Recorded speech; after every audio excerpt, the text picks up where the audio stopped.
All right, let's start out our next webinar for the state of Maryland. We appreciate everybody coming on again. You know, our goal from the beginning was to be the conduit to the state of Maryland. All the clubs, our affiliates, our players, our parents, our coaches, our administrators. We just want to keep in contact with everybody. Want to make sure that we can give you as much information that we have to keep everybody in the know. We're in constant contact with U.S. youth, basically on a day, almost like on a daily basis. A lot of information has come out. We really hope that these webinars help you guys get some clarity of where we are as a state association and as a region and as a nation of where we are as far as the soccer world. And it appears that things are starting to open up across the country. Some states have been allowed to do more than Maryland. Some states have been allowed to actually get back on the field, and with parameters. You know, we're told that parents have to stay in the car, players can't be close to each other, players have to bring their own ball. There's a lot of protocols that are being worked through right now, but I'm a firm believer that I think Maryland, you know, has a governor who sides on the cautious side of things, and but things were this past week. For those who don't know, we were as a state able to open up outdoor tennis, archery ranges, campgrounds, driving ranges, recreational boating, and fishing. So the point is that things are starting to open up, which is good, because it means that eventually, and I'm hopeful that in probably 2 or 3 weeks, we might, fingers crossed, we might get the okay to open up and start moving forward. A couple things that I would like to just announce is that when most of you don't really ask a lot of questions, but today you might, because we have a special guest that's pretty exciting to talk to, which is in a couple minutes, I'm going to introduce Ray Leone, the head women's coach at University of Maryland in the Big Ten. He's going to let us know about how this pandemic has affected college recruiting, what his players are doing while they're waiting, what kind of insight that he might have as far as when the Big Ten might be back to play. Some of the Big Ten schools are opening up, like, I don't know if you heard in the news, but the president of Purdue University wants to open up, and is that going to be an unfair advantage to other teams? What type of exercises and fitness is University of Maryland women's program doing while they're waiting to get back on the field? So those are going to be some exciting things we can chat with Coach Leone. I actually know Ray from a long time ago when my daughter was being recruited. Harvard was one of the schools. We met with Ray. We had a great experience. She obviously didn't go to Harvard. She went to Cornell, but it was a better program at Cornell at the time. Anyway, U.S. Youth has come up with a draft today. We got it emailed to us early in the morning, and it basically is a detailed document for getting players back on the field. It's a protocol which is only in draft form and should be public very soon, but it's detailed to the extent, and we'll talk about it a little bit later in the webinar, because I want to get Ray on, but it's detailed as far as what parents' protocol is going to be, what the player protocol is going to be, what the coach's protocol is going to be. And there's a lot of different things that everyone has to be responsible for to be able to get these players back on a safe journey back onto the field. So we'll talk about that in a little bit. I'll read you some of the information from US Youth. It's pretty impressive that they put this together. I think we'll probably use those protocols for the state of Maryland. We might adjust them, but we actually have the staff working on some other in-state protocols. But the US Youth protocol was pretty impressive. They put a committee together to go through all those things. So, so I guess we're also going to talk today a little bit about Jessica Hafer wants to talk about our new registration platform for anyone who's interested. You can ask some questions to Jessica, and you can also listen to the update with that.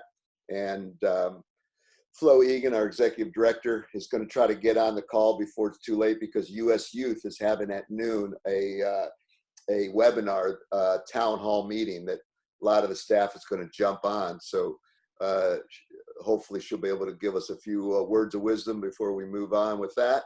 So I'd like to now introduce Ray. Oh, by the way, this is a recorded call, webinar, so everybody needs to know that. And if you do have a question, please identify your affiliation, your club, or who you are, so we know who's speaking. And if you would, try to remember to put your mute on when others are chatting, so that we don't have any background information. So anyway, I would like to introduce Ray Leone, the head coach of University of Maryland, who was kind enough. He's actually out of town. He's in North Carolina. And he's going to give us a little bit of update about what the University of Maryland women's soccer program is fighting up against throughout this pandemic, and where he thinks things are going to land in the next couple of weeks or months. So Ray, I appreciate you coming on board. Thank you so much. It's great to be with all of you guys. And at some point, I feel like the youth soccer is going to be out there before college soccer. Let me start off by maybe just telling you what we've been doing. You know, I want to say that Thursday before spring break, we had met with the team and said, this is what's going to happen. And then we had our final practice. By the end of the practice, before we finished going to the locker room, it even changed again. And we had to meet again and say, take everything you own that you possibly can. Take them out of the dorms, because we do not know when we're coming back. And that has certainly proved to be true. So once all these things happened, everything was shut down, you know, the Zoom stuff started to be crazy. And we've been doing Zoom calls 4 times a week. Now we're down to once a week, because they're in exams, and it's just check-ins. But in the beginning, and I think youth soccer, they're like literally running sessions. We can only give them ideas. We can't do it live. We can't even ask them to require to do it or require to send it to that. So it's been very limiting. You're just trusting that they're out there doing something. But just liability wise, we could not ask them, here, do this the way I'm asking you to do it live, like on some sort of video thing. So we just show them some tapes, some videos. We did some chalk talks. That got old real quick, as you can imagine. And so we started to make it more interesting. And, you know, we broke our team into 3 groups so we could be more personal. Like more questions were being asked, and there's more dialogue when we broke our team up into like groups of 7.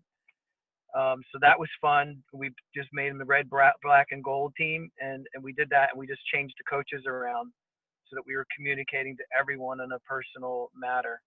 And then we started to get some guests. So we got sports psychologists. We were able to get Christine Lilly. And my favorite was Pelé's daughter. Got to speak to our team. She is making a special documentary that should be done by the end of the summer or fall about how women in Brazil are being treated in soccer. And so she made a special documentary and shared that story with our team, and it was obviously really a cool experience for everybody to meet Pelé's daughter. Can I open it up to some questions at this point, or any other things you want me to go over? So I had a question for you. I mentioned earlier. So there are some of the Big Ten schools that were talking about opening up their schools back in the fall already, and maybe even late summer. I don't know. So how does that affect you guys with University of Maryland and the Big Ten if you're not open?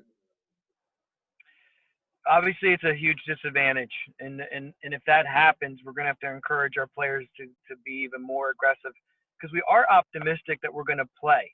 How long of a season, when it exactly starts, we're not certain.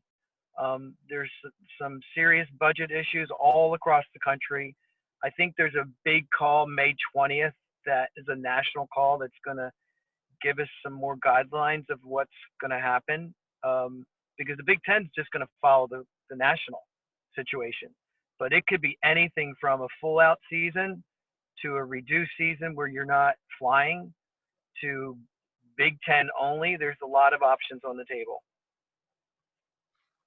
How does this affect recruiting? Are you guys able to recruit during this pandemic, or is there all bets off? It has been all bets off. All we can do is talk on the phone. We can do Zoom calls like this with kids, but in person, it's been an absolute dead period till May 31st. Then they've even extended it further, I think even till the end of June. So we've got a big decision that June 15th, we're allowed to call the 2022 class, and we're waiting for some word whether we're actually still going to be able to do that. Official visits are supposed to happen in the fall for 2022 class, but do we want to do this when we haven't seen anybody play in 6 months? What about the seniors if they can't play their last year? I'm not even thinking like that. I think they're going to play. I mean, I'm not even letting that enter in my mind. I mean, I think the worst case, we would play in the spring. Yeah. Any and I'd be fine with that. Does anybody have any questions for Ray? Recruiting, what he's doing for fitness, any specific questions anybody would like to ask? I have. Go ahead, Steve Sienna. Hey, Ray, how you doing? Steve, son of the TD at Maryland Rush. How are you? Great, Steve. How you doing? All right. So my question is, with all these Zoom calls, like I have set up a Zoom call with a Division III women's soccer coach for college age recruiting girls in my club. Is that something that D1 coaches or D2 coaches are able to do, a Zoom call with kids to talk about recruiting? I think, we're still in that rule about not being in contact with the sophomores and younger. So that's a good question, because this is such a new thing. We'd have to see, can you do some of these general recruiting things like we do in person? That I haven't had to answer that question yet, because no one asked me to do it exactly like that, but that's coming down the pike. Any other questions? Right. Obviously, it's Flo Egan. I'm the executive director of Maryland State Youth Soccer. What are you doing as a staff? Is your staff getting together via obviously Zoom calls and what have you, planning for the future? What are some of the things that you have your assistants and your staff doing at this time? Yeah, we've done a lot of Zoom stuff before and after. Okay. I've learned something I'm going to learn something today, but I learned something every time on how to prepare for the Zoom calls. And so just giving everybody, here, you're talking about this topic, you're talking about that topic. Our athletic director is doing the same thing. So our staff is looking at a lot of things. We're looking at how we are reducing cost. What are we going to do to trim the budget as much as we possibly can? And by splitting up the team into 3 groups, we were really focused on spending close attention to them. I mean, I have a young daughter, so I'm seeing it from all aspects on the stress that they're under. And I can feel by talking to them one-on-one that we needed to make sure that we were not adding on that stress. So the academic piece, when they started to get back to business, they were bombarded with stuff to do because they missed 2 weeks of school. They had a 2-week spring break instead of one. And then teachers were like, boom, boom, boom, boom. And they had so many things that we just didn't want to add that on. So our assistants are focused on a protocol to come back on how we would train our team in small groups, which, you know, coming from the Ivy League, we have all these rules anyway. So we know how to do that in small groups. So we're getting ready for how we would do that. And how about your you mentioned your budgets, and what kind of impact will that have on your recruiting and scholarships that you can offer to players and that type of stuff? Is that something you're looking at as well from a school's perspective? That's a great question. The scholarships should not be hit, hopefully. That's not something that anybody's mentioned anywhere. Okay. But the recruiting budget, yeah. I mean, we might be told when we come back that you're just driving. So, you know, that's fine with me. I'll drive anyway. I don't care about that.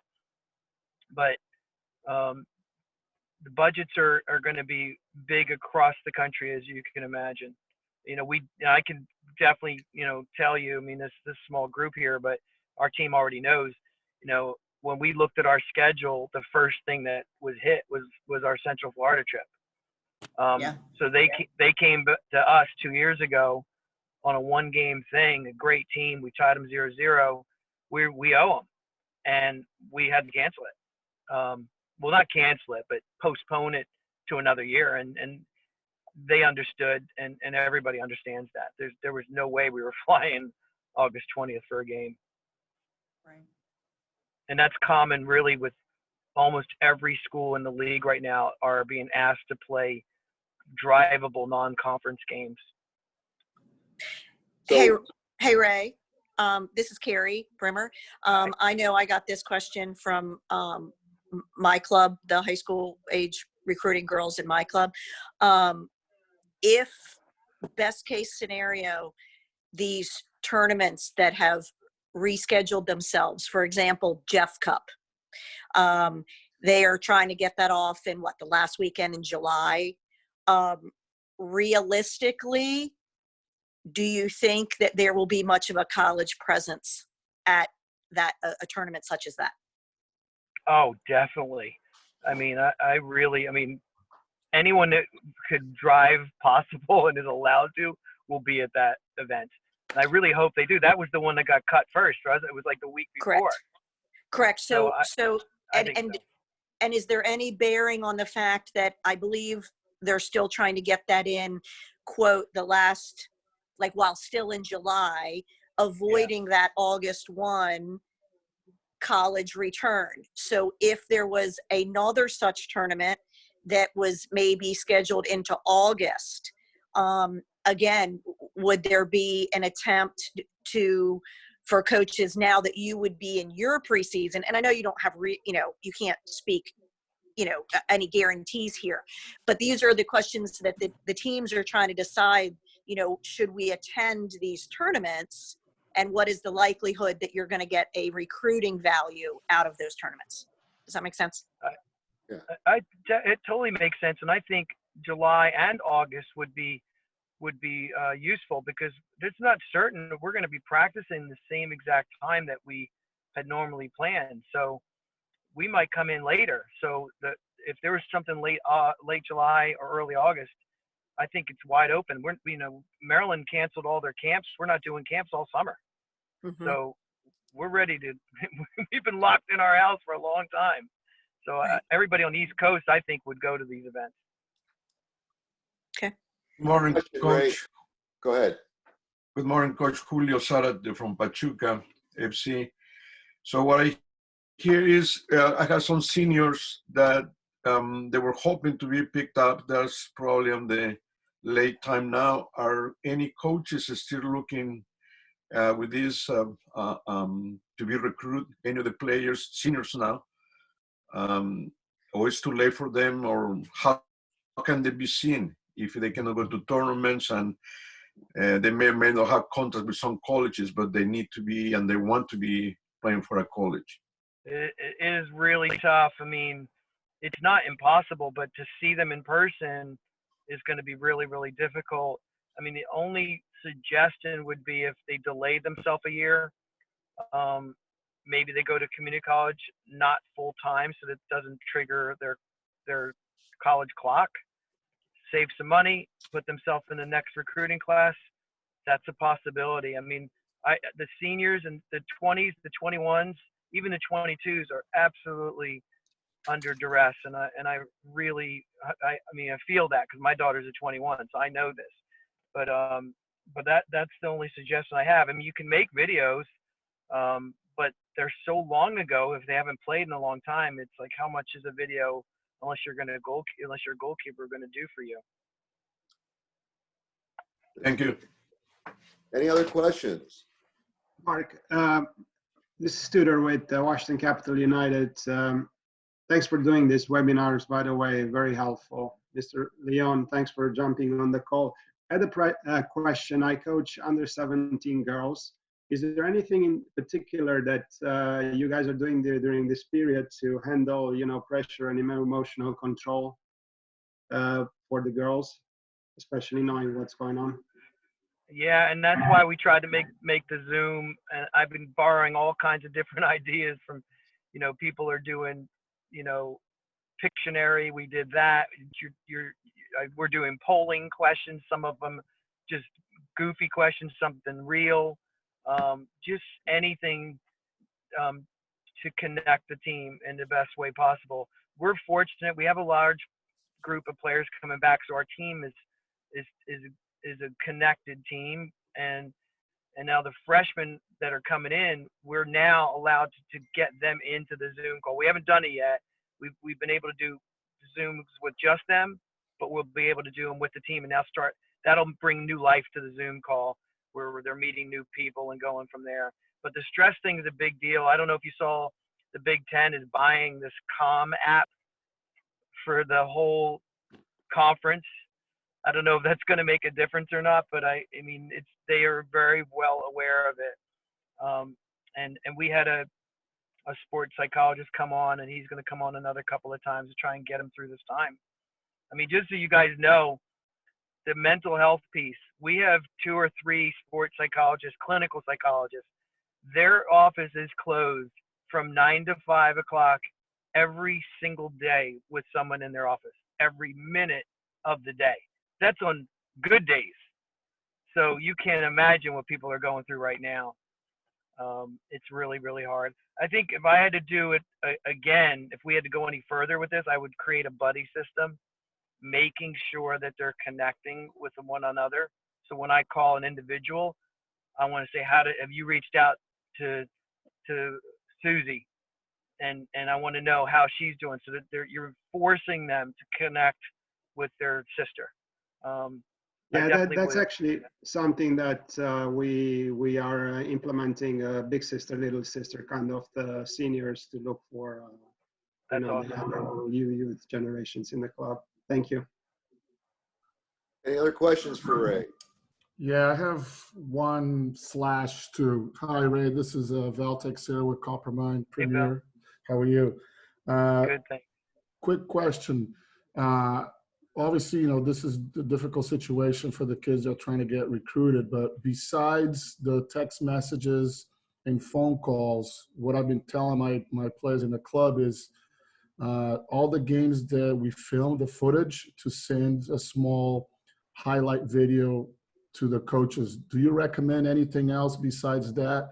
You know, a small footage of them playing this past fall or even in a winter time? I think if they could do some individual training, it wouldn't hurt. Like if they were like in their own garage and did some technical training, and just to give them a closer view of how they train. You know, I think that would be, I like that. A lot of European players will do that. They'll juggle, they'll dribble, you know, almost like a goalkeeper training video where it's close up video, and they get their mom or dad to film it. If they have a sibling, the sibling can help train them a little bit.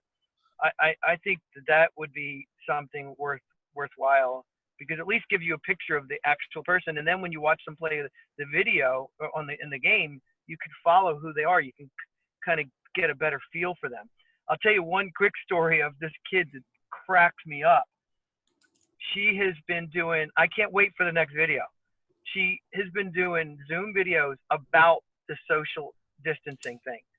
So each one has been funnier than the last.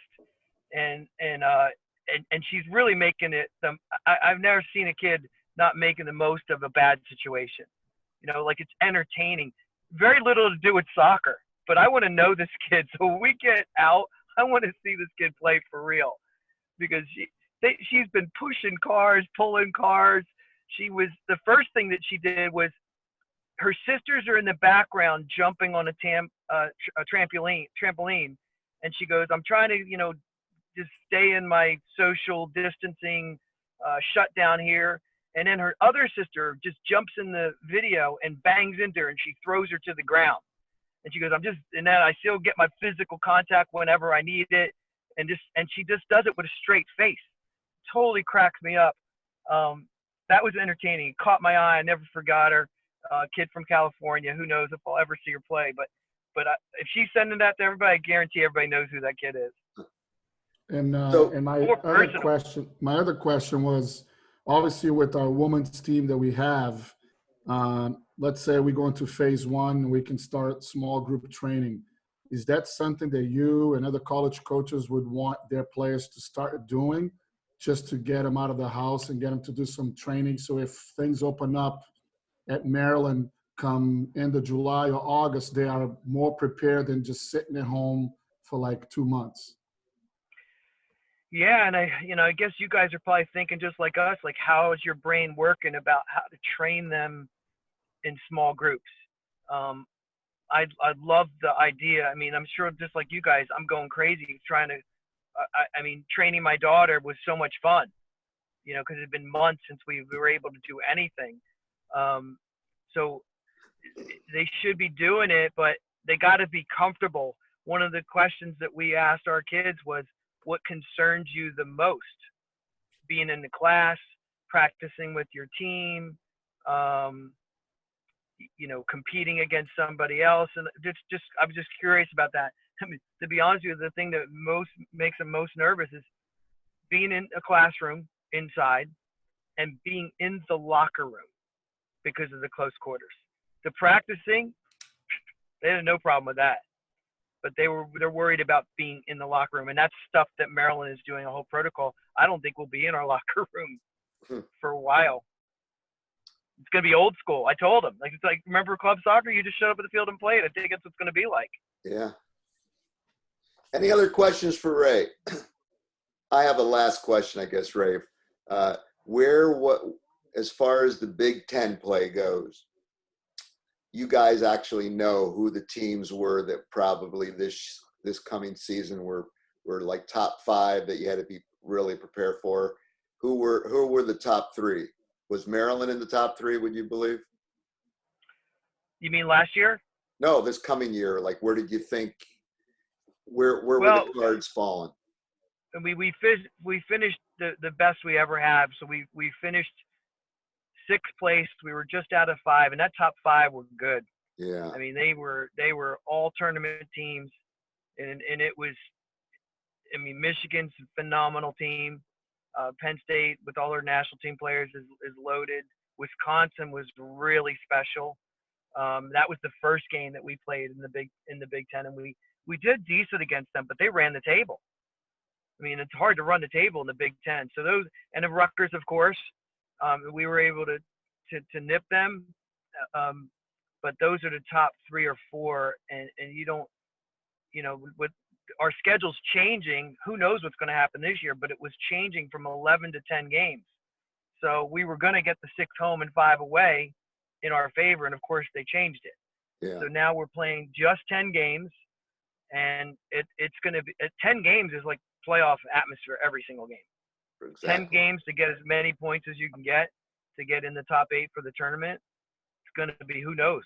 And this whole experience that we're all going through, You know, I was telling the players that anything could happen. I said, all these hotshot national team players aren't playing on the national team right now.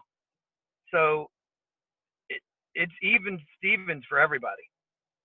How many are you allowed to keep on your roster? Total number? There's no, I mean, there's not a Big Ten number. I mean, the Big Ten travel squad, and they're talking about that being adjusted for cost containment, fluctuates between, 22 to 26 that you might take on a trip. But this year, who knows? Yeah. It's not, but most teams have 28 to 30 on their team. That's what I thought. All right. So any other questions for Ray? If not, Ray, we really appreciate you. You can stay on if you can stay on the call if you want. You can go hang out with your brother. But we really appreciate you spending, the time to discuss with us the University of Maryland program, your trials and tribulations that you're going through, just like the rest of us. And I would love to have you back on, because we're gonna when this is over and we're back to some kind of normalcy, we're gonna have a monthly webinar for our affiliates, and we'd love to have you back on. Well, I really appreciate you inviting me, and it was my honor to be with you guys. We are all in this together, and I miss soccer so much. I can't even imagine, what all you guys are all going through too. If you could do me a favor, send me that document of that use, if you're allowed to, that use soccer protocol thing. I'd love to see that. Yeah, I'll send it to you. But you got to raise your right hand and promise you won't show anybody. You got to raise your right hand. Promise. Oh, I won't show anybody. Yeah, I won't show it. I've gotten a lot of things like that that have been like inside scoop only that nobody's allowed to share. So, but hopefully we'll be out there soon. Hopefully youth soccer's out there sooner rather than later. I'd love to be seeing that Jeff Cup be pulled off in July. Absolutely. Fingers crossed. Well, thanks again. I'll hit the road, Ray. and thank you so much. Take care, everybody. Appreciate it. Cheers, Ray. Thanks, man. Great. Thank you. Great chat. Thank you. All right, guys. Flo Egan has popped on because we didn't realize it was going to go this long, but it's interesting to hear a D1 coach's perspective on what's happening in his world, because it relates a lot to our world. So that was interesting. It did run a little late, and Flo jumped on to the U.S. Youth Town Hall because they're talking about a lot of up and coming things that are happening, as well as the protocol that I mentioned. So I wanted to talk about that protocol right now, that top secret document that I'm going to send to all of you once we're allowed to. But the protocol that came out from U.S. Youth with a lot of thought behind it, there's a lot of phase-in documentation about how we should participate as a club, as a player, as a parent, and as a coach. And it's very detailed, and I'm just going to touch base on a few things, just kind of show you. So that under club responsibilities, U.S. Youth's recommendation would be for you guys as a club to create and distribute the protocols to all your members, and to communicate and plan in place, identify the strategies working with your public health to notify the adult leaders and the youth and the families and the organizations that participate, and have an action plan in place in case of a positive test. Be prepared to shut down and stop your operations. That's another important issue in case things go bad. Provide adequate field space and social distancing. Provide sanitation stations, and try to develop and have a dialogue with your local health officials. That's club responsibilities. There's others, but I'm just touching base on the ones that pop out to me. Coach responsibilities for the coaches. Ensure that the health and safety of all of your athletes. Inquire how the athletes are feeling. Send them home If you believe they're acting or looking ill, try to follow your state and local health protocols. Ensure that all your athletes have their individual equipment and they don't share, like the ball, water, bag, etc. Most of these things are common sense. Coach is the only person who can handle the cones and the discs and things like that. That's an important one. Don't ask for help for now. All training outdoors, and ensure that social distancing per the state and local guidelines. Wear a face mask when not, always wear a face mask when not actively coaching. Maintain social distance requirements from your players based on the state recommendations. Have fun, stay positive. Players and parents are looking to stay calm, supportive, and caring during this time. The use of scrimmage vests or pennies is not recommended. So doing your little 4-on-4 scrimmages or whatever, you shouldn't wear any, you shouldn't put on any pennies at all. Parent responsibilities.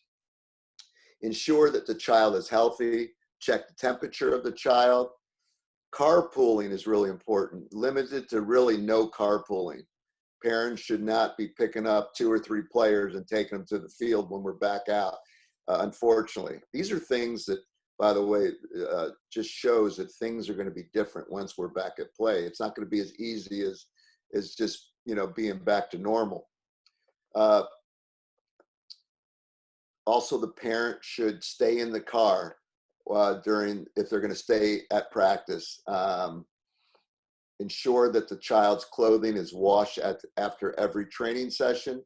Ensure that equipment, cleats, balls, shin guards are sanitized before and after each training session. Notify the club immediately if your child becomes ill. Do not assist the coach with equipment before or after training. And be sure that your child has necessary sanitizer with them at all times. And then the final is the player responsibility. The player should take their temperature daily. They should wash their hands before and after training. They should bring their sanitizer with them at every training session. They should wear their mask before and immediately after all training sessions. They should not touch anyone else's equipment, water, snack, or bag. Practice social distancing. Place bags and equipment at least 6 feet apart. So not only are we asking that the player stay away from other players, but we're also asking that the equipment is not touching other equipment, because you can easily bring germs back if the bags are too close. And then no group celebrations, no high fives, no handshakes. So basically, a lot of this is common sense, but it's going to be written down for your purposes of having them with you at practice. Parents should get a copy of this. Clubs should have a copy of this. Players should have a copy of this. And what I would recommend for the club leadership out there and the coaches, that I would take this document when it's public and when it's on our website and print it off and give your players just the part that deals with them. Because if they get a document that it's 3 pages long, which this is, they won't read the whole thing. It should be specific to what they're responsible for. And so that is basically, and this also goes with, this is in great detail. This talks about the volunteers. This talks about top soccer. There's a lot of information, but it's good information because it's going to help us once we get back on the field. So Mark, can I jump in there just quickly? Absolutely. So really the current state, obviously with the announcement that was made on Wednesday, we're still obviously,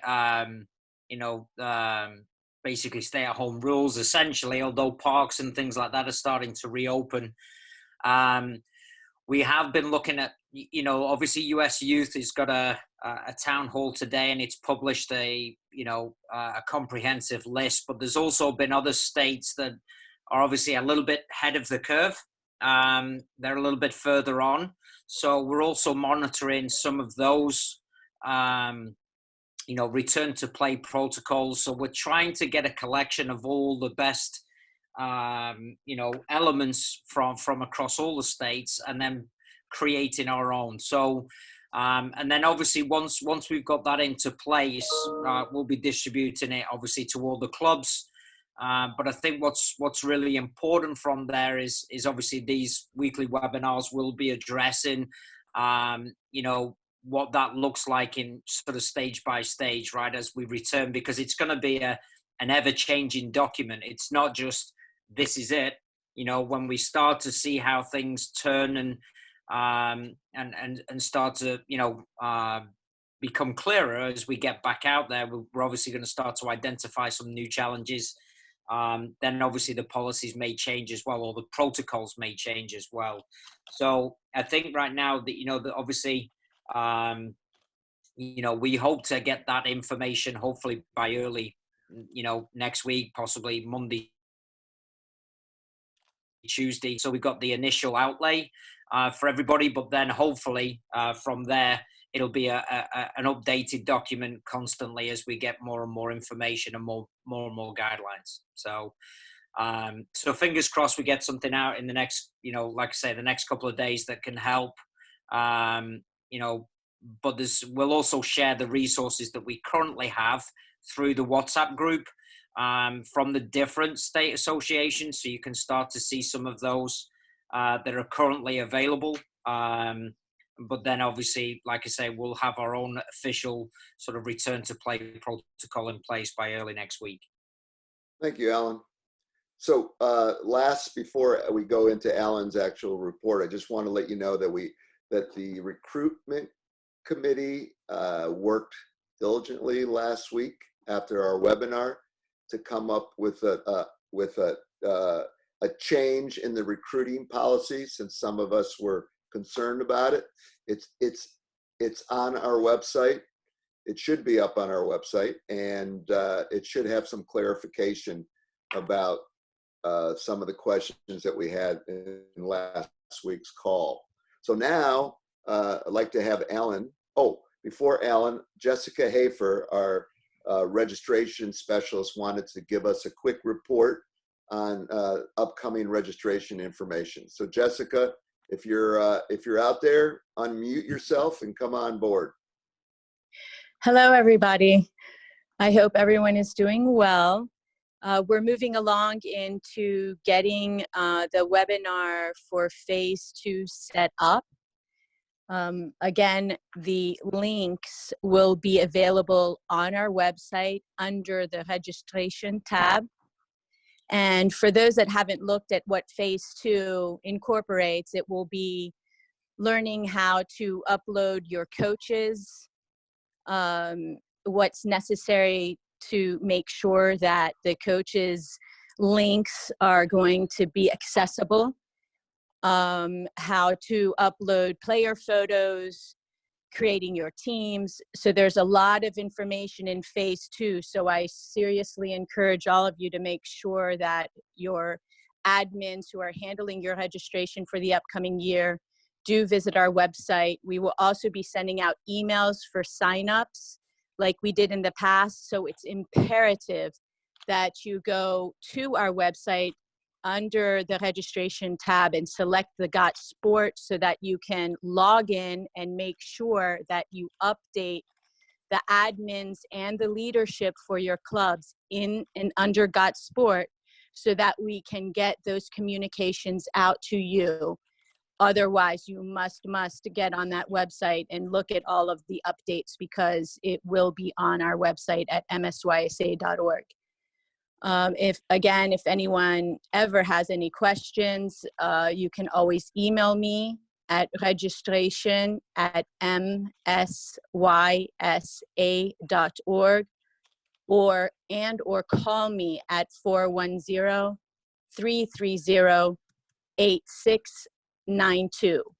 We also have the link up if you would prefer a one-to-one setup rather than be with everyone on the calls, on the webinars, and sharing the screen, we can also do that on a one-on-one basis. So we do encourage you to visit our website under the registration tab for those links. And if anyone has any questions, please let me know. Any questions for Jessica? You stretching, Val, or you got your hand up? All right, so I guess our next report will be Alan Lydiate, Director of Coaching. He's going to fill us in on some updated information for this week. Awesome, thanks, Mark. Again, not too much more. Had a couple of calls this week with the USSF in terms of coaching education. The license is still under review in terms of the rescheduling that we have set for this summer. Again, to see what the duration is, obviously with the good news this Wednesday. We are looking at different ways in which we can deliver the course, right? So maybe separating the days, that type of thing, bringing them in smaller groups. Currently are in the development period. For those of you who don't know, we moved into new offices with a great working space. So we feel that we may be able to sort of deliver the second meeting through small groups. And again, we're still kind of working through what that would look like now that we've got some better idea as to, possible return dates. So while it's nothing set in stone, USSF have mandated, I was hoping that we could possibly do it in webinar form with a lot of the work, the modules being able to be delivered via webinar, but unfortunately USSF is still pretty strong on making sure that it's what we call experiential learning. So they're going through the process of reflecting on the process, and being in the classroom and having those discussions is a major component. So hopefully our goal is to get them complete possibly through July, August. And then obviously for new courses, for clubs to open up new courses, the deadline is still June 30th. So we would be able to open up and start taking new courses around about June 15th. So I'll keep you up to date on some of those. But again, if anybody has any questions or ideas centered around coaching education or opportunities, if you need me to jump on a Zoom meeting and do something for your club, please feel free to reach out. Like I say, the WhatsApp group, if you're in there, just shoot me a text. If not, my email is coachingeducation@msysa.org. Love to touch base and discuss any ideas that you have. So that's it pretty much from me. I think we'll just open it up for, general questions.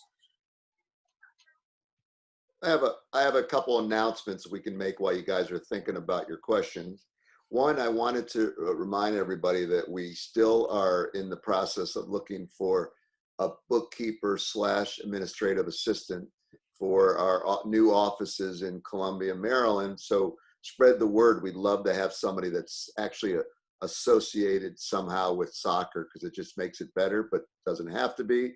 But bookkeeper would be someone who's qualified with QuickBooks would really be a positive.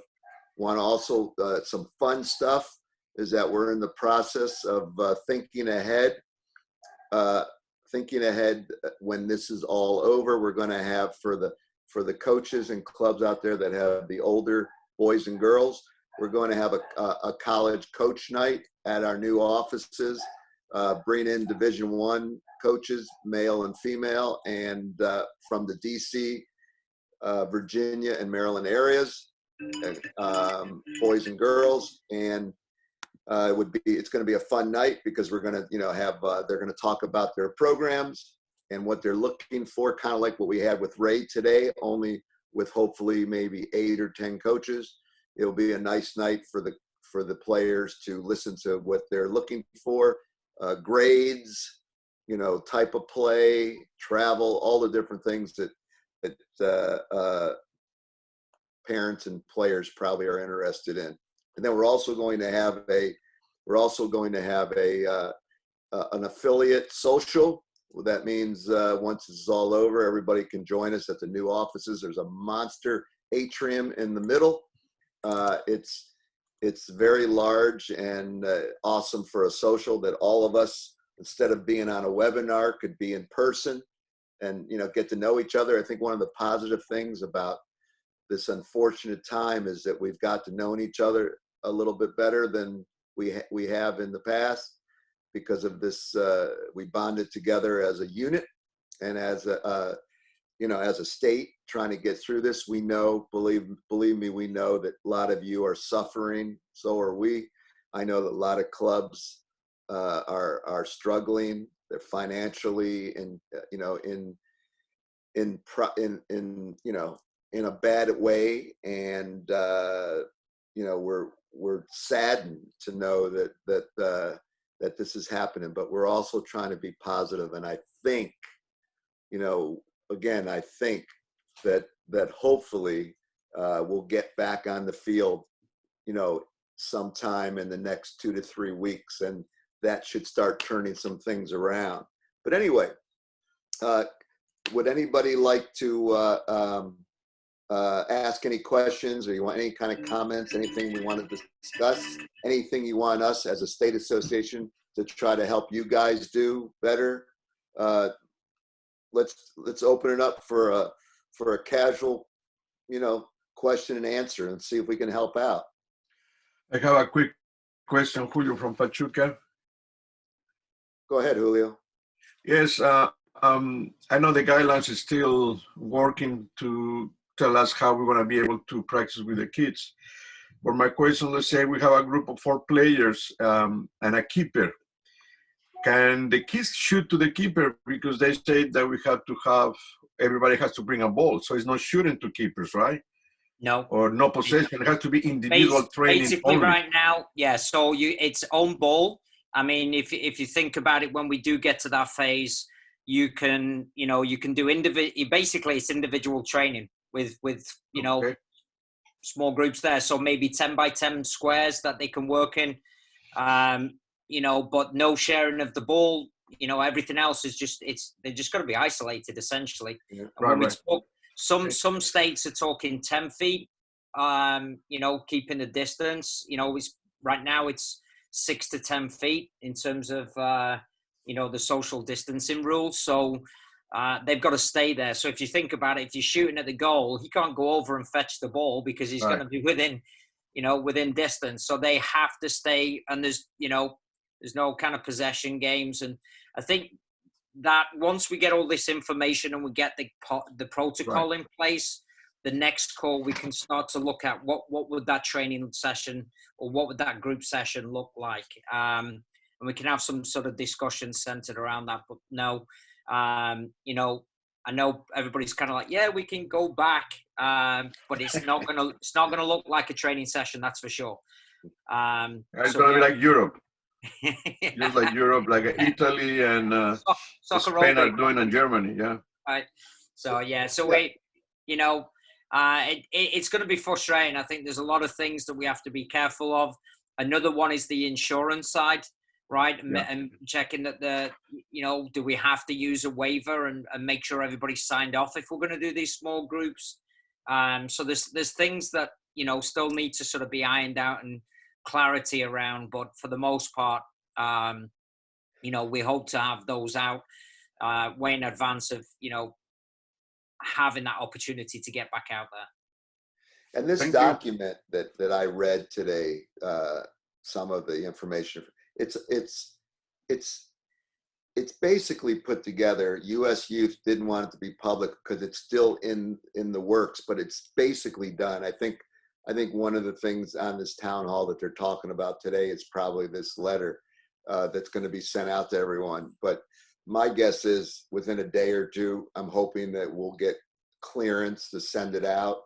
It might change. It probably will change as time goes on. Like Alan said, no document is a lasting document anymore because we're in the unknown. that things change all the time, and they might come up with some amendments to the existing documents, like sanitize your hands before, during, and after the game or the practice instead of before and after. They might add things to it as things go on, but you guys should get it soon, and it's going to be a good tool to help in the near future. Any other questions or comments? How are your clubs doing through this time? Anybody want to give any insight? Are you guys doing anything differently? Are you just waiting it out? Are you getting your PPP from the government? Did you file for any kind of small business loan? Are you doing fundraisers? Any, are you starting, any things you want to bring up? Just on the club side, I know that I know the PPP was a lot more successful through small banks. So I'm guessing that a lot of clubs might have gone that route. So, and they seem to be a lot quicker and a lot more. All right. Any other questions? Yeah, I've got one. This is, I can't, I'm going to have to talk at some point. So without as long as I could. And Eric McAleer, I'm not muted. Yes, I'm not. Oh, Dan, sorry, we ran out of time. No, well, that's too bad. Is that attached to the hat, man? Yeah, it's attached to the hat. There you go. Nice one. Next week, I'll migrate to no visor. Quick question, State Cup. I mean, it's great that we're going to have this protocol. I mean, once I get what they're doing at the MLS level, I may share that when we have an update potentially in the next week, 10 days with the academy stuff. Just as a reference, I'll share it with the board. But what's the deal with the State Cup? Does this mean that that's still on hold? Because everybody's going to need at least 2 or 3 weeks just to get up to speed before that even starts. I mean, I don't know if Brad's on. Brad, are you on? If not, I could give you a little update on that. You on, Brad? He was. He probably jumped on the town hall. Basically, we're still holding out, hoping that if we get back to play sometime soon, it will be a small little tournament, a State Cup tournament. Again, what we don't know is what's hurting us, because we can't really be definitive when we don't have any answers. But we're holding out for something, whether we do, across the country, it's basically finished. There's no regionals, there's no nationals. But what we could try to do, depending on when we're back to play, is having a small little State Cup tournament, and maybe have some, if we can pull it off, have some regional competition with some of the states that are right next to us, West Virginia, Pennsylvania, Virginia, those, any other states I miss? and maybe we can have, but it's all up, we're hopeful, but we have to wait and see. Like I said, the good news is, based on where things are starting to happen in the States, it really does. I don't know if you guys feel it, but I do. It seems that the fear factor has lessened. I mean, the virus is still out there, but the fear has lessened. People are getting out. People are, getting back to some people are getting back to work. Some states are back to, minimal training. So, we already got, Maryland has already allowed tennis and golf and camping and fishing. That's a first start. That means that we should be right around the corner. I mean, what's left? Fields are left. So, because fields mean soccer, lacrosse, baseball, those type of things. So that's probably coming. I think they want to wait and see with these minimal sports, tennis and some of these other smaller venues, that if the spike doesn't go the wrong direction, then they'll slowly release soccer, for example. And that's what I'm hopeful for. And soccer at a minimal level, but it's going to be released, and then we can start to get back into it. And by the time we start doing these small training sessions following the U.S. youth guidelines, eventually it's going to open up, and that's what we're hopeful for, that we can get some type of small little tournament together. So I hope I answered your question.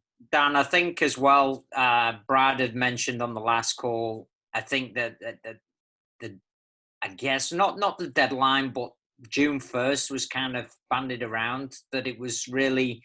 So as we progress by the week, so if next week we do get a green light, we can start training, we see how that goes. And the week after then, we can start a contact piece. You know, as we get closer to that June 1st, we'll see what status we're at with, you know, obviously with the training or any sort of idea. And if we feel that it's way away, then obviously I think that decision's going to come close to that sort of date. You know, and I think it'll sort of present itself, really, won't it? It's like, hey, we either seem like we're miles away from the opportunity, or we're getting close. So I think it's still on a day-to-day, week-to-week basis. You know, I'm very surprised Pat Noel's still sat there whilst golf is open. So, but you know, some sports are getting back. Hopefully, soccer will be the next on the list. So, you know, you guys really know that regardless of if we pull anything off close to a little mini state cup, it's not going to be anything, you know, that we had in the past. It's just going to be a minimal something to get our teams back into some type of play, some type of competition. But unfortunately, we're probably not going to have much going on this summer, other than, you know, training sessions again, which is all we can hope for. Any other comments, questions? Anybody have a good joke? I got a joke, but it's in Portuguese. Well, maybe Julio can help us. The problem is with well. the jokes from Europe, when you translate, they don't make any sense. My question is to all the coaches and even MSYSA board members is, if we get into phase one, how many of you are comfortable starting the small group training? Do you think all your coaches will be on board doing it?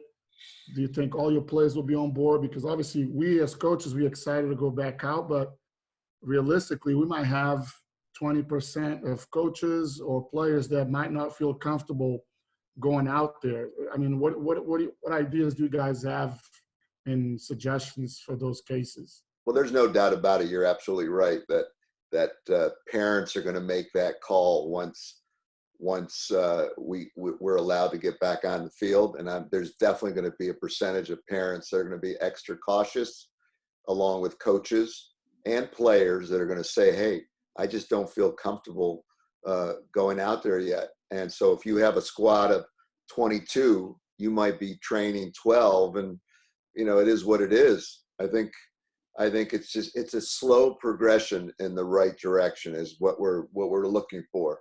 You know, we got to start out small, and then, you know, and then ramp up as you know, as things get better. And since we don't know when things are going to get better, it's like we're taking baby steps, and then we'll eventually your 12 that shows up for your practice, which is going to be weird in itself. Let's face it. When you tell the kids, you know, wash your hands, use sanitation, keep your bags away from each other. You know, I want everybody at least 6 feet away. Use your own ball. Don't kick to the keeper. We're going to train with the keeper privately. And they're going to be a little weirded out by the whole thing because they're not used to this structure of you know, this weird back to play recommendations. But it's just going to happen until it gets better.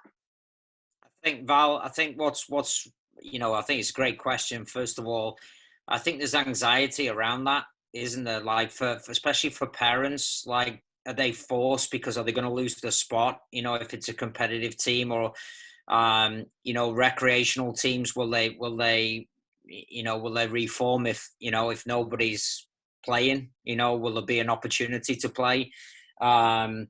You know, so there's that anxiety for the parents and the players, you know, whether they want to. And I think it has to be, you know, I think for us as clubs, we have to make sure that they feel safe first and foremost. Hey, look, this is your choice. This is not mandatory. You know, you shouldn't be under pressure to feel like you're going to lose the spot. I mean, back in the first week, we talked about, you know, making sure that we're making offers for kids to return. I think that's got to be the first step. You know, we've got to encourage everybody to take that step. And then, you know, we got to let the players know, look, yes, we are returning, but understand that this is your choice and you shouldn't feel pressured. I think that's a critical point, to make them feel safe. And if it's the same for the coaches too, right? They shouldn't feel like they're going to lose their job if they don't return. You know, and so I think it's got to be on a case-by-case basis, and the conversation with each individual one. They might have the reasons, might have a member at home that's maybe, you know, frail, or, you know, something. So we have to be very careful on how we approach that once we do return.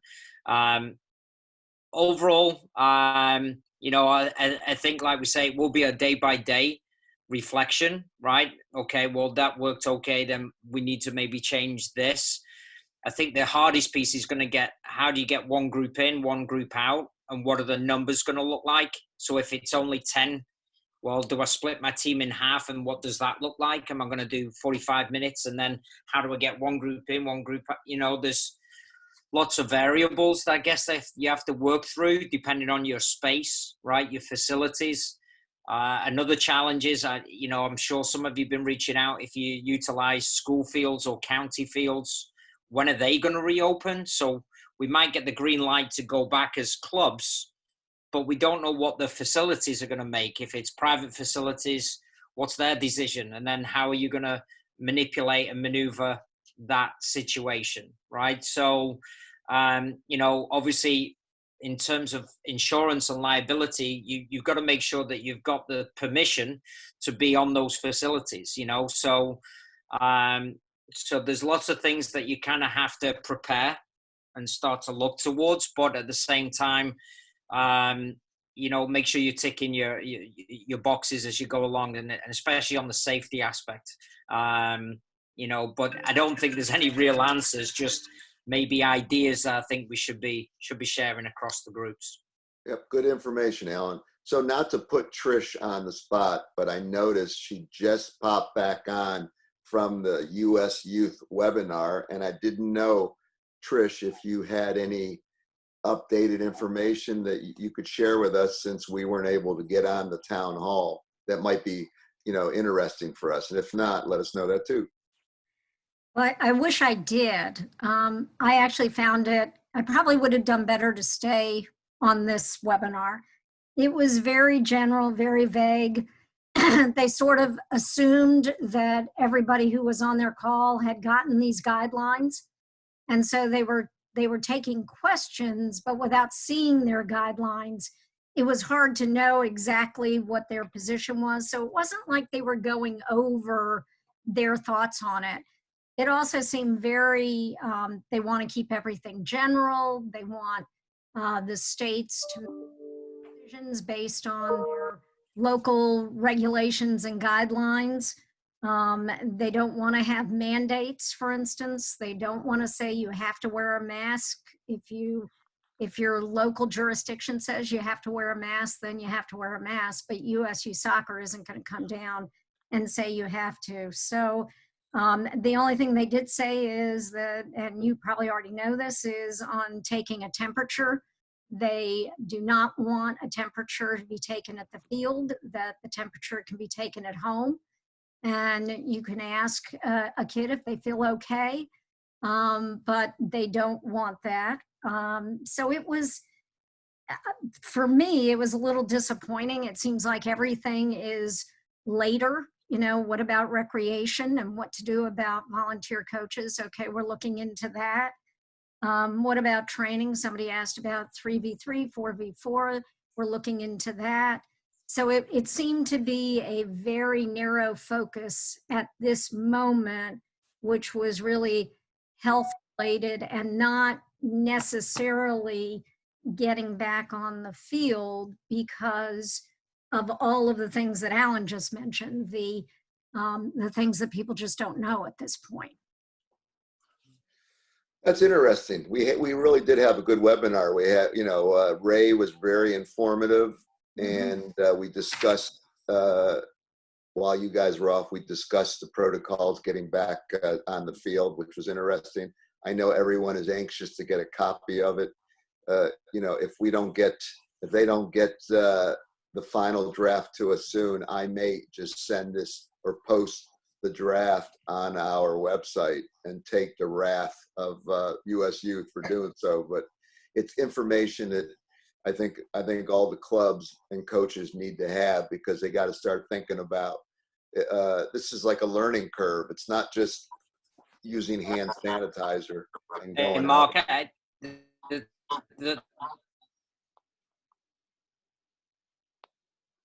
There might be a couple of different returning and some of their return to play policies that we can share in the WhatsApp group. Yeah. So and there's a couple of people that just text me. I'll get you added into that group after the call. So I appreciate Does everybody know about that WhatsApp group? It's a great group that Alan started, basically with all of us that we can keep contact with, post things. That might be a good idea. Post it right on the WhatsApp group, Alan. Yeah. And Also, Mark, another good idea, Alan, is to probably get a better internet provider. yeah. That's what you get in Western Maryland. It's too many mountains. Mark, I do think Pete or Skip said that the final of the return to play should be out this afternoon. It's just good. Legal approval, and they're still taking feedback from different states, but his commitment is to get it out this afternoon. All right. So for everyone who sent me a private message that asked about it, it's, like I said, a day or two, maybe it'll be this afternoon, but whenever we get it, it will be posted on the MSYSA website, and it will be posted on the WhatsApp app group if Alan ever gets the internet working again.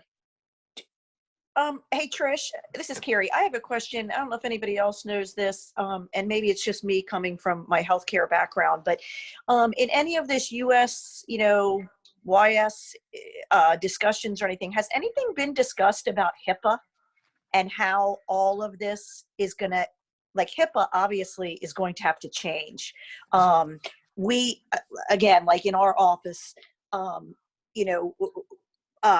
we have a patient coming to the door. We're taking their temperature at the door. If we have to turn them around and not admit them, who is watching that? Who's observing that? There's all these ramifications, but has there been anything discussed about releasing clubs' liabilities, for lack of a better word, towards the HIPAA requirements? They did bring up, I think that was one of the reasons they were saying no temperature at the field. That was part of it, is under HIPAA. But they did say that there's a lot of insurance and liability questions that are being reviewed right now by their task force.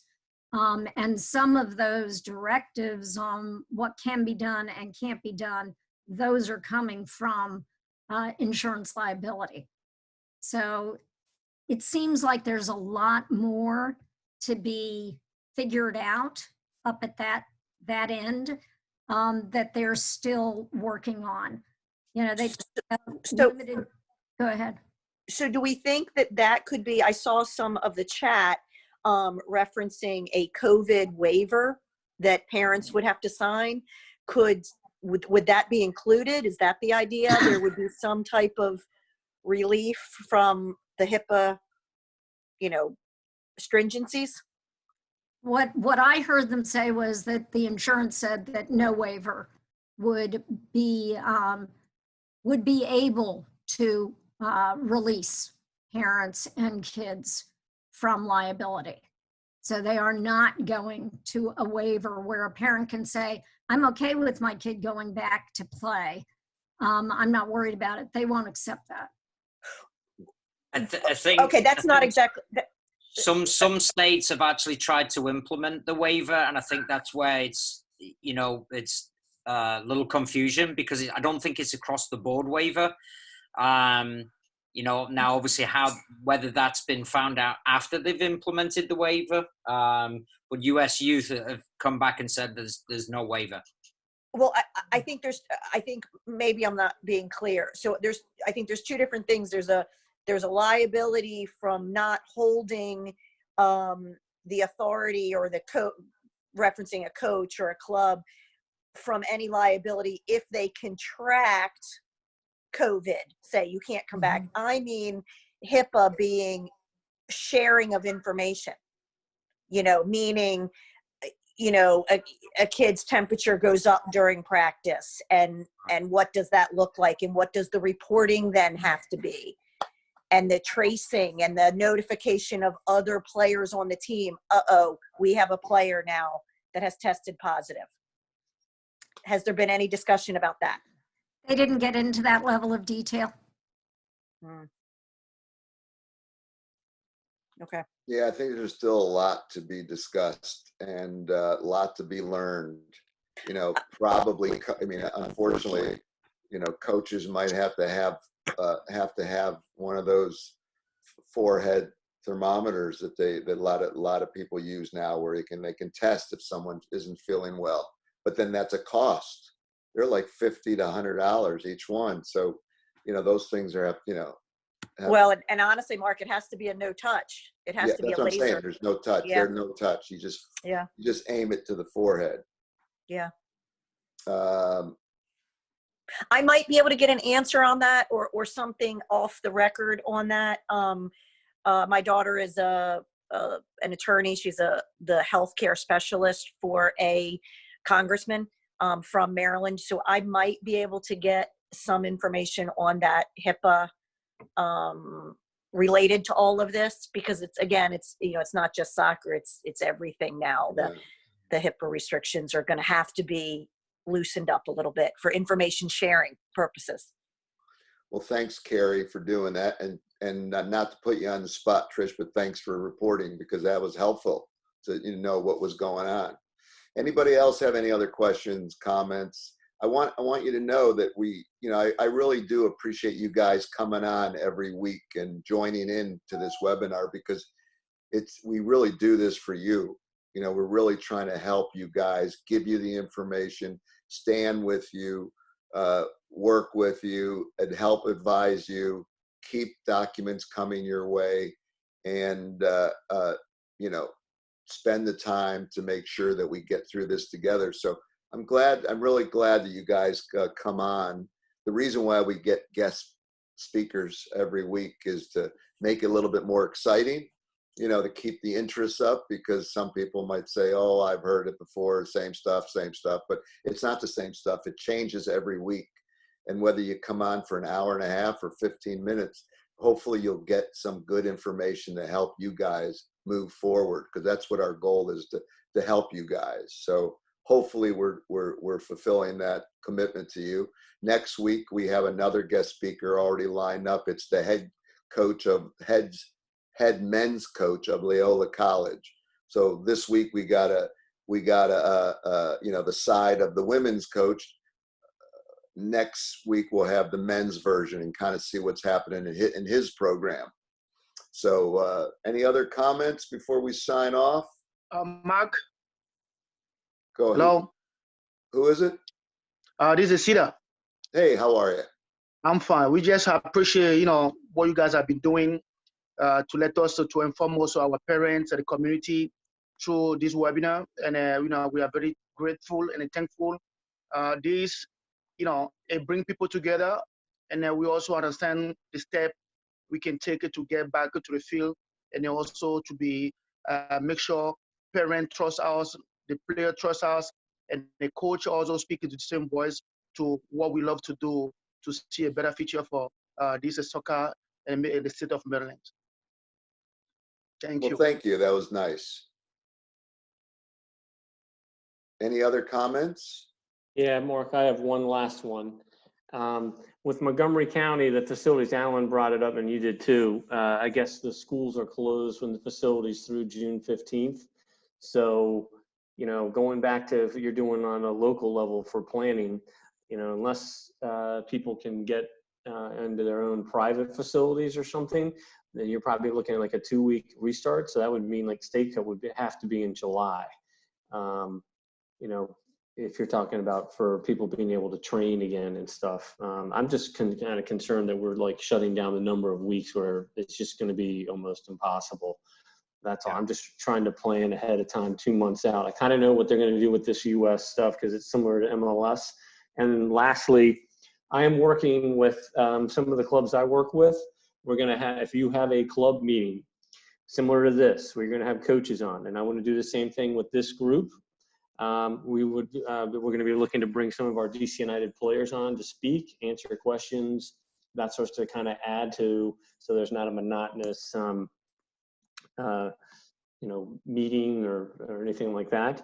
And similar to what again, we hear it every week. You guys are doing a great job with this, and it's great. We're going to have Stevie on next week, but I'd like to try and get Ben Olson on here or someone from our staff, or maybe Zach, who's from, you know, Maryland, to speak as well. So stay tuned for that, and maybe get some good questions lined up for him. Perfect. That'll be great. Keep me posted and let me know when, you know, we'd love to have somebody from MLS on, whether a player, coach, or whatever. That'd be great. Anything else, guys? Okay. So it looks like we're Appreciate done. it. Who? Hello? Okay, so it looks like we're done then, and then we'll resume next. Remember, it's every Friday, 11:30. Same sign up, so it should be pretty easy. And we'll keep continuing this on and get through it together. Thanks, guys.